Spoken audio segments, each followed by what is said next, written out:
Vietnam Tzu Chi volunteers conduct various distributions ahead of the Lunar New Year.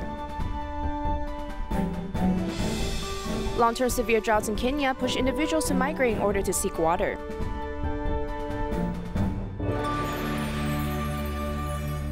Welcome to DaAi Headlines. I'm Lori Chen. Thank you for joining us. For the ENA distribution, Vietnam Tzu Chi volunteers prepared many items for the impoverished households. Various distributions took place in both Ho Chi Minh City and An Giang Province. The supplies and gifts given is going to make this year's Lunar New Year full of love and warmth.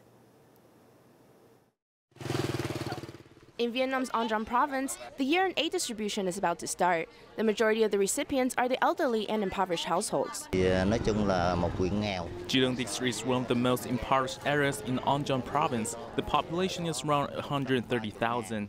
There are a total of 2 cities and 13 towns. Among them, 7,500 are considered impoverished households. I'm 84 years old. I have many children. Because of financial difficulties, all of them went to Ho Chi Minh City to make a living. My 9th daughter left me with her 2 children to raise.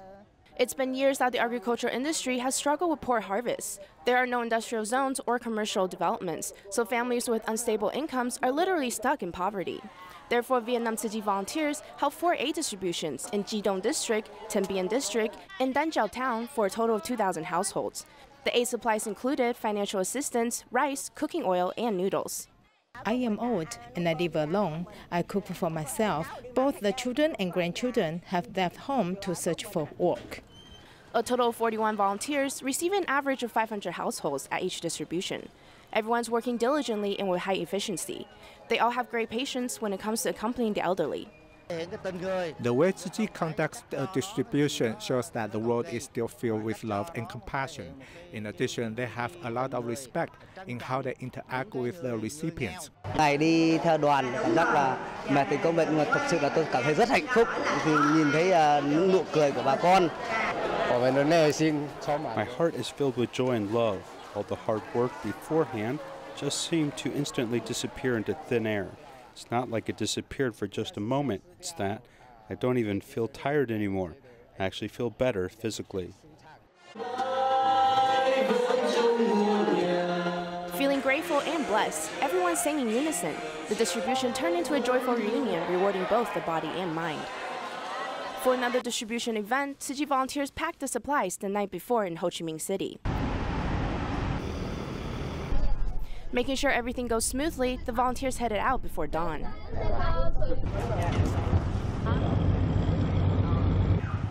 The volunteers brought rice, cooking oil, and other daily supplies. These are all part of the Lunar New Year gift bag. Cảm ơn của hội từ thiện này cho đỡ ăn cũng đỡ trong Tết. As long as everyone is willing to give what they can, such as saving up a day or a month's worth of meal expenses, or buy fewer items when you go out shopping, when these savings accumulate, anyone is able to help those who are in need. My life is full of warmth and love, so I really want to thank Tzu Chi for providing opportunities for me to volunteer and to give back to society. My main job today was to help carry the bags of rice, tasks that are more laborious and needed strength. I'm very tired physically, but I feel very joyful mentally. Seeing the elderly recipients coming, the volunteers immediately took the initiative to help them carry the goods. The sincerity of the volunteers really touched the hearts of all the recipients. Now we continue to look back at Tzu Chi's major events that took place in both May and June of 2018.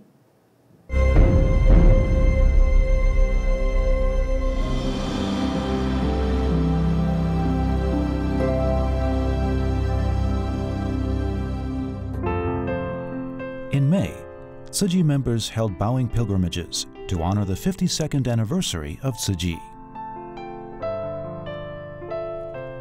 10 years ago in May, Cyclone Nargis devastated Myanmar.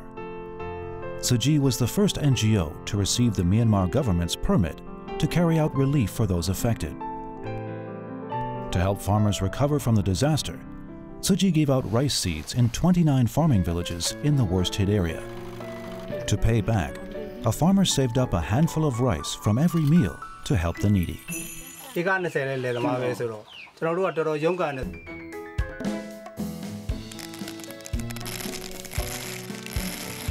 Another farmer also took up the practice. and has inspired over 600 people in several villages to follow suit.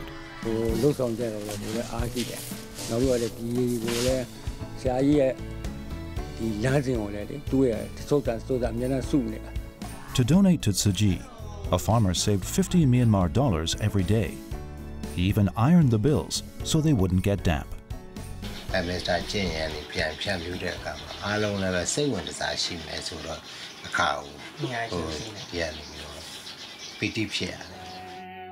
Also in Myanmar, Tzu Chi provided aid to a non-profit center set up by a local Dharma master for the homeless and the ill. Seeing how dilapidated their living conditions were, Tzu Chi built temporary housing for the residents.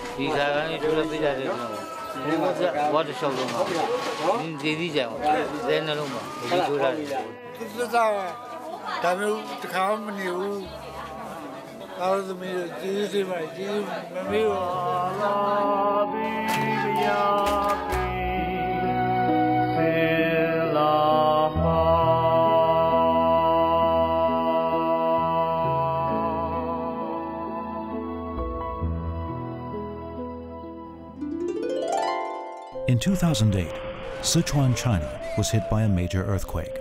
2 days later, Tzu Chi volunteers were there to help. In a little over 2 years, Tzu Chi helped rebuild 13 schools.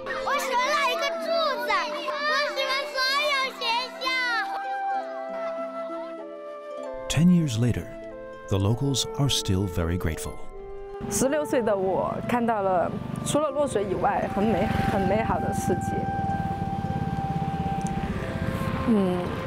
所以我很想念当年的那些师姑师伯，真的很想念你们。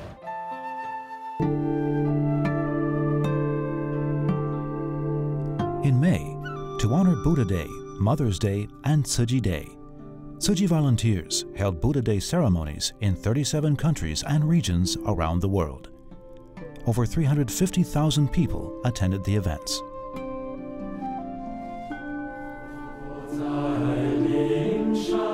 The ceremony in Hualien marked the beginning of Tzu Chi's Buddha Day ceremonies in Taiwan and around the world.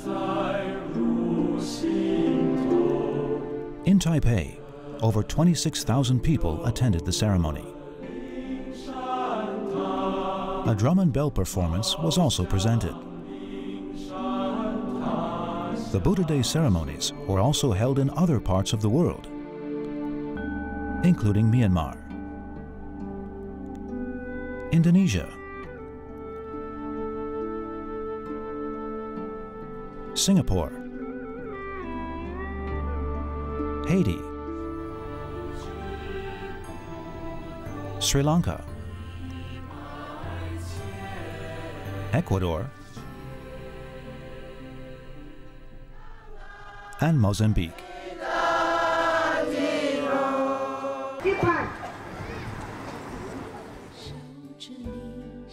In Ormoc, in the Philippines, after a downpour turned the ceremony site into a muddy field, the volunteers worked together to fill up the flooded parts. They used bottle caps as ground markings and secured them with recycled nails. On the day of the ceremony, a man brought the bananas he grew as a gift to Tzu Chi.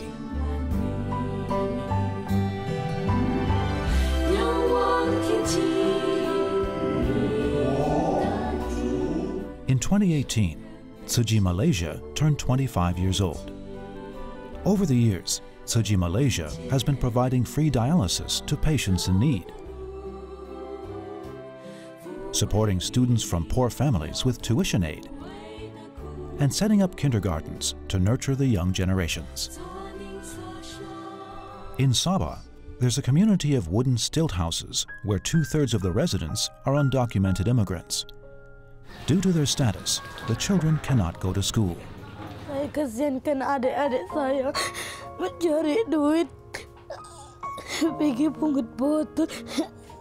Tengok orang belajar. Ingat mama.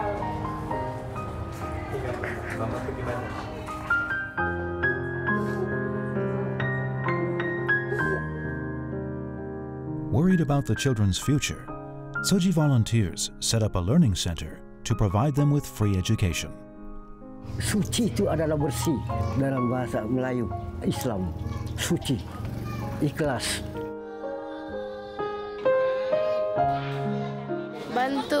Bantu orang yang tidak pandai membaca. Mereka ada masa depan, mungkin yang lebih cerah atau cita-cita yang tidak akan patahkan semangat mereka lah. With education, the children are able to see hope for their future.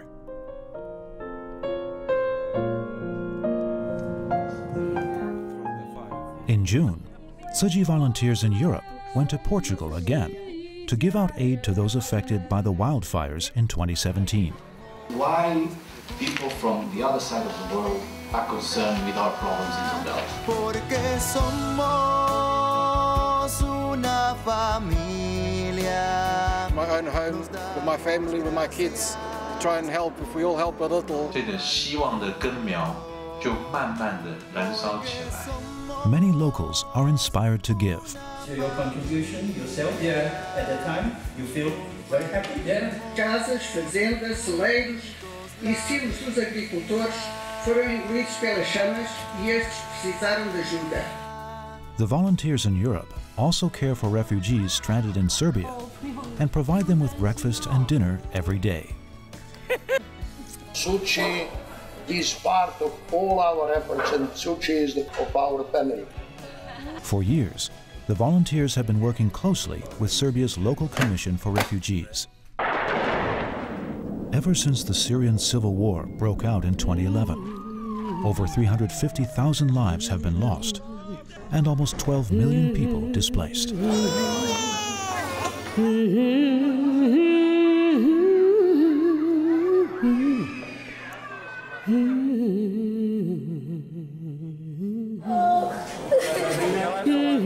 "15-year-old Najwa lost her legs in a bombing, as well as all of her 13 family members.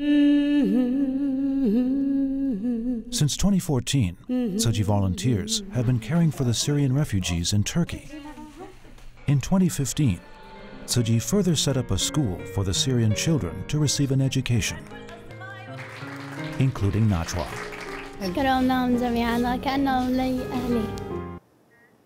In our continuing series on water resources, we will take you to Kenya, which suffers from long-term severe droughts, making 56% of Kenya's land deserts. The lack of water in Kenya have even forced many people to migrate to other countries in order to seek water. Let's check out our in-depth report.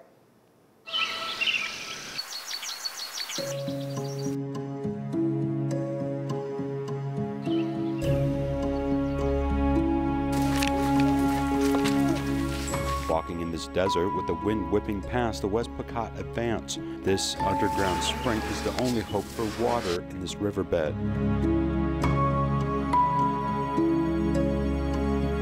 And look, the water is water going. I know that water is, we can get easily water there. These nomads are naturally skilled at seeking out sources of water. They use their best tools, their hands, to excavate for this water. The first water coming is dirty. That's pure dirty in the color. After that, we use our hands to pour it. After pouring out, we wait at least a minute. After waiting, the water, the dust of water go down. When you drink it, you may not taste it because this water is mixed with dirt. This is only water. This is only water we have. With the sky above and land below, these locals rely upon water to grow their food. This isn't a romantic vision, but the reality of the survival of this nation. West Pakat is a place where nomads wander the border between Kenya and Uganda. Twice a year, they may travel 250 kilometers to the Turkwell River to find water. Where they live is far from the source of water. So they decided to live closer to the source of water. But when it rains, the water will be available around their home. So they will go back to their home. They move twice in a year. Precious water is even sought out by animals. Here, both people and animals are equal as they fight for water resources. Bacteria from the animals can enter the human body along the same water source. We use the wild animals, even the cows, everything, we drink that water, all of them. That's true. We have many. We have some big snakes, we have lions, we have dangerous animals. Some of them die, yeah, because there is no water, 50-50 survival, dead. Yeah, in fact, the infant, we lose a lot of infant. Fighting for water has led to armed conflict. The West Pakat and the Turkana have existed for more than 100 years. Competition for water has intensified the tension between the two. In May 2015, West Pakat attacked a Turkana village and plundered the goats, sparking a slaughter by the Turkana in revenge. The other month, people fighting, scrambling in the water tub until they hit another one to collapse. Yeah, they scramble on the tub until they fight and they kill the other one.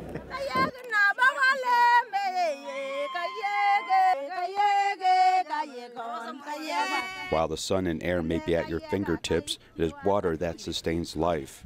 People are fighting for this resource. Two nomadic groups are competing with each other for the chance to grasp this final oasis. That was the beginning of a little conflict that grew and grew and grew into a more serious political conflict. But the fundamental background root cause of that conflict was drought. The average rainfall in Kenya is only 630 millimeters, which is equivalent of what can fall in Taiwan over the course of just a few hours during typhoon season.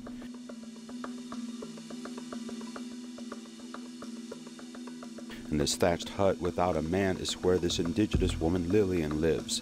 In 2017, Kenya was dry and the rainfall was zero. In the past 100 years, drought has become the norm, with many charities helping tap into groundwater. Lillian's village fortunately had such a pump, letting her have clean water as she raised 4 children. It's 3 km. Before this water pump was made, I had to walk 3 kilometers to get water.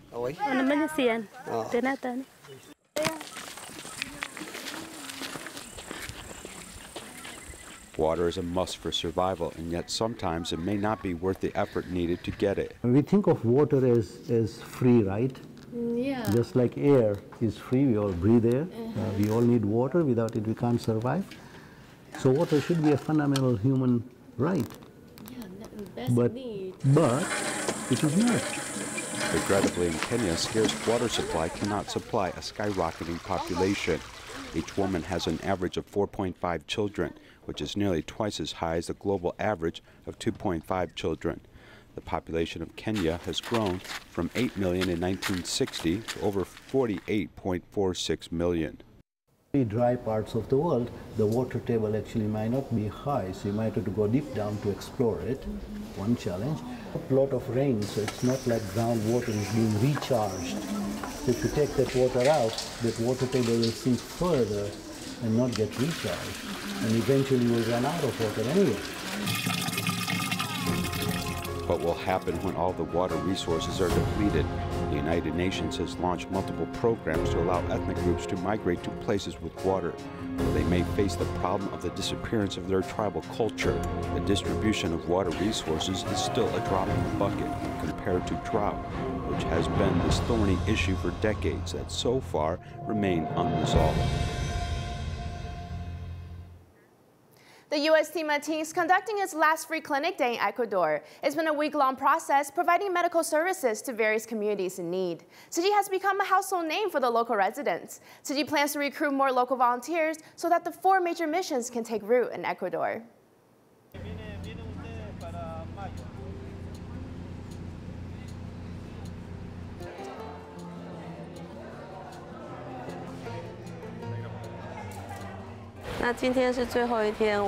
Today is our last day. We're back in Guayaquil. We hope to serve besides the Chinese community here in Guayaquil, but also the locals here in Guayaquil. We hope that we can help them.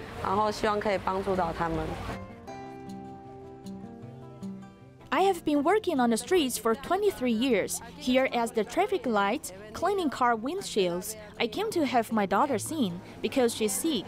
She came down with food poisoning. She has hive all over her body and face. I think it's great that they've come to help us. The people here really need medical care. My friend Amanda told me that this is a foundation that always helps impoverished people. I am here with my brother to see what we can do to help. I am helping as a translator, but since there aren't enough volunteers, I am also helping with the cleaning up the liquids. There are many people in the world who need help. I like to help. Tzu Chi volunteers are like family to me. They come here to visit us. They also serve the people here. It really touched me a lot.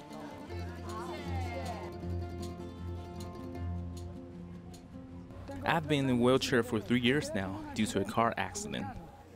I came here to work, and we were just leaving when the gentlemen who are outside with the green vest called out to us and told us to come here. They were very attentive and caring. They gave me some pills and vitamins for my headaches and dizziness.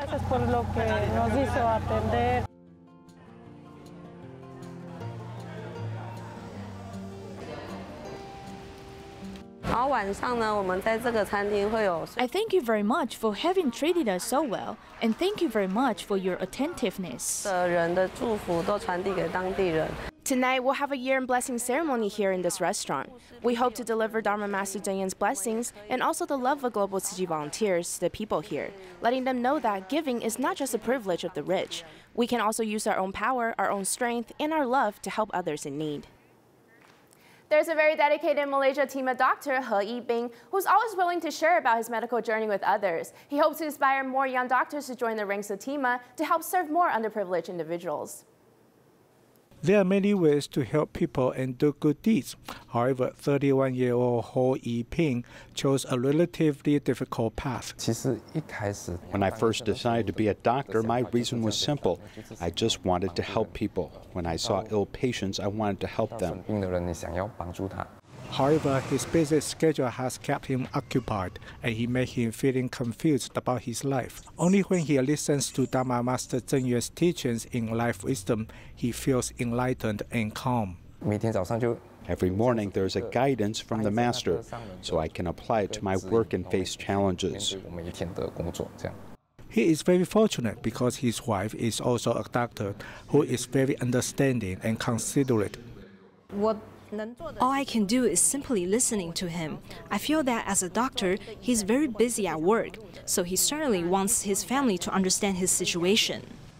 On their path of life, they work together to cultivate blessings by helping the impoverished and ill people. Since both of us are participating in the same event, we can work together no matter when and where. He Bing uses his specialty to give lectures in the Jinshi Hall and shares his Tima experiences for many years with audiences. If the talks can influence more young doctors or interns, they will become the seeds of Tima. When they are ready, they will be able to join our rank. After these doctors have received the seed of love and kindness, we hope they'll eventually join Tima and offer medical services to more underprivileged people. Thank you for watching. See you next time.